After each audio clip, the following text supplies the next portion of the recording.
All right, hello again, everyone. My name is Andrew, and today we are going to take a look at the follow-up and referral process. Now, these two processes are um, going to be a little bit intertwined. You may also do referrals with your initial visits and at other points in time, but generally speaking, there is a good chance that you'll be providing a referral at a follow-up. So because of that, we're going to go ahead and cover these two together. So at this point, getting into the follow-up, we have completed our intake, initial visit, consent documents, any of those sorts of things, and we've scheduled a future visit with the person, right? So we want to be able to follow up on this and make sure that we are getting in contact with the person. So we'll go ahead and access the follow-up form. Again, you can access this from the person's record dashboard. If you're coming from the triage form, you can save and go to the next form. There are many different ways to do that. If you're already in the person's file here, you can select it from the side menu here.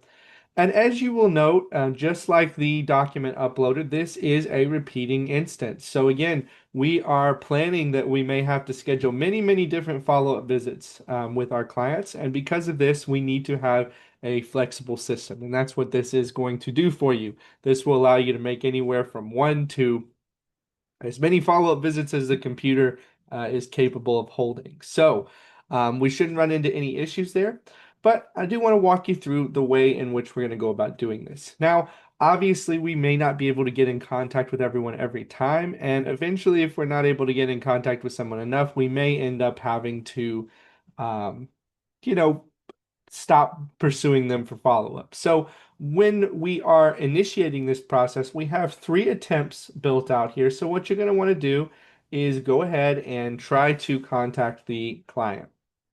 If you are unable to contact them, you want to go ahead and check this box here. This will let you know to put in the date of the attempted contact and then any sort of comment you want to say. I left a voicemail, I sent an email and hadn't heard back, or anything that can provide relevant information. Now you have up to three of these attempts.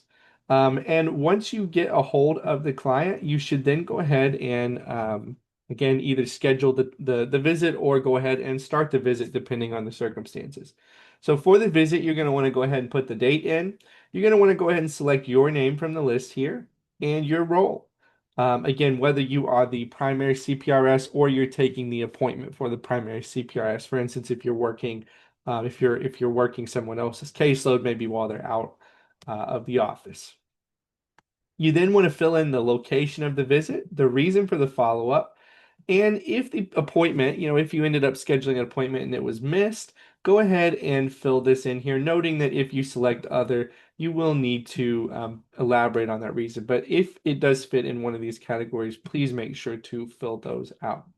Now you do have some really nice features built in here. These are going to provide you with all of the information that you might need to best address the needs of the client. The first of this is going to come from the triage form.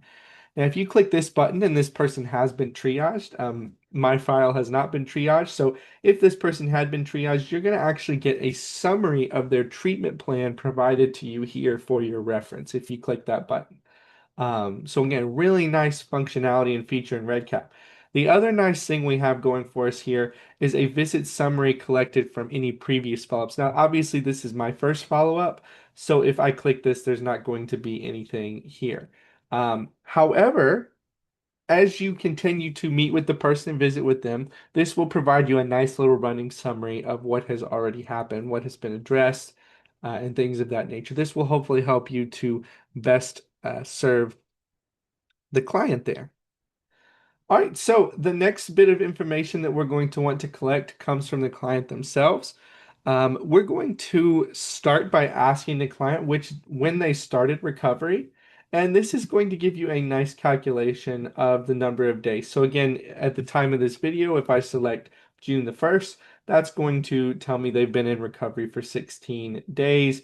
If I select something, a little bit longer, it'll still do that math for you there and kind of help you get a sense for how long this person has been in recovery. You can also ask them about if they've had any lapses or relapses and what led to this. Again, please make sure to take those notes in this box here. what the client's goals are, and any resources that you provided to the client. If these resources were in the form of a referral, go ahead and check this box, yes, here.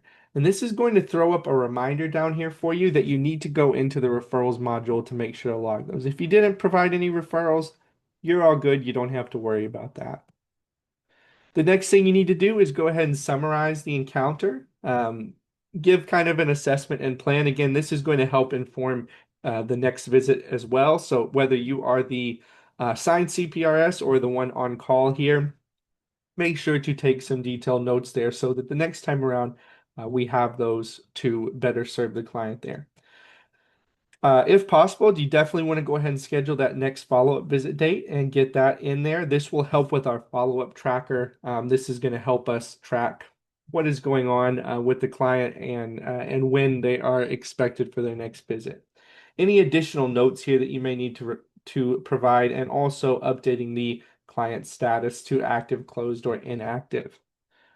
Again, you do have a completion box here. We only want to check this once all tasks have been completed for the visit. So what that means is, say you gave a referral, you need to go input that referral before you consider this visit complete. Okay, we want to make sure that we're tracking everything and we're doing it all properly. So because of that, I set up here that I needed to put a referral in, so I am not going to mark this as complete just yet.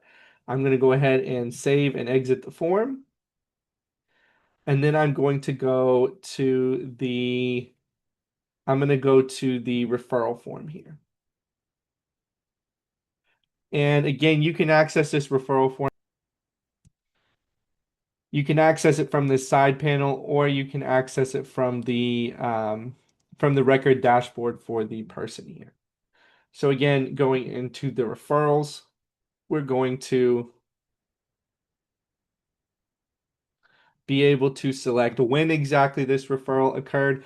As with the follow-up visits and document uploader, this is an instance-based one, so we can repeat this over and over again. Again, we might provide one person with 20 referrals, we might provide another person with none or one.